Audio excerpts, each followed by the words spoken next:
एक समय की बात है, एक हरे-भरे जंगल में कई सारे जानवर और पक्षी खुशी-खुशी रहते थे।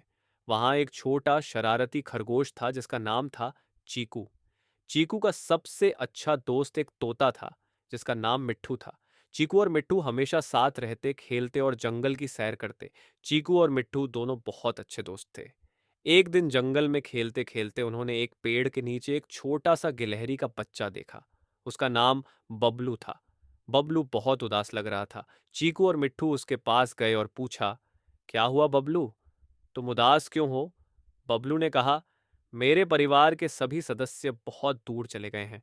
अब मैं अकेला रह गया हूं और मुझे किसी दोस्त की जरूरत है। चीकू और मिट्ठू ने बबलू से दोस्ती करने का निश्चय किया और उसे अपने खेल में शामिल कर लिया। अब तीनों दोस्त हर रोज साथ में खेलते। लेकिन एक दिन बबलू का घर जाने का समय हो गया और वह उदास हो गया। उसने कहा, काश मेरे परिवार के लोग मेरे पास होते तो मैं उनके साथ ज्यादा समय बिता सकता। यह सुनकर चीकू और मिट्ठू ने महसूस किया कि उन्होंने अपने परिवार के साथ कम समय बिताया है। उन्होंने सोचा, दोस्ती जरूरी है लेकिन परिवार का भी उतना ही महत्व है। उस दिन के बाद चीकू और मिट्ठू ने तय किया कि वे अपने परिवार के साथ भी ज्यादा समय बिताएंगे। एक दिन बबलू एक पेड़ पर चढ़ गया और नीचे गिर गया। उसके पैर में चोट लग गई। चीकू और मिट्ठू ने मिलकर बबलू की मदद की और उसे आराम करने में सहायता की। बबलू ने कहा, तुम दोनों सच्चे दोस्त हो और अब तुम मेरा परिवार भी हो। उस दिन के बाद से चीकू, मिट्ठू और बबलू एक दूसरे की मदद के लिए हमेशा तैयार रहते।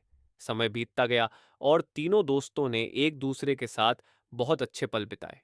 उन्होंने सीखा कि दोस्ती और परिवार दोनों ही जीवन में महत्वपूर्ण है। दोस्ती हमें खुशी और सहयोग देती है, जबकि परिवार हमें सहारा और प्यार देता है।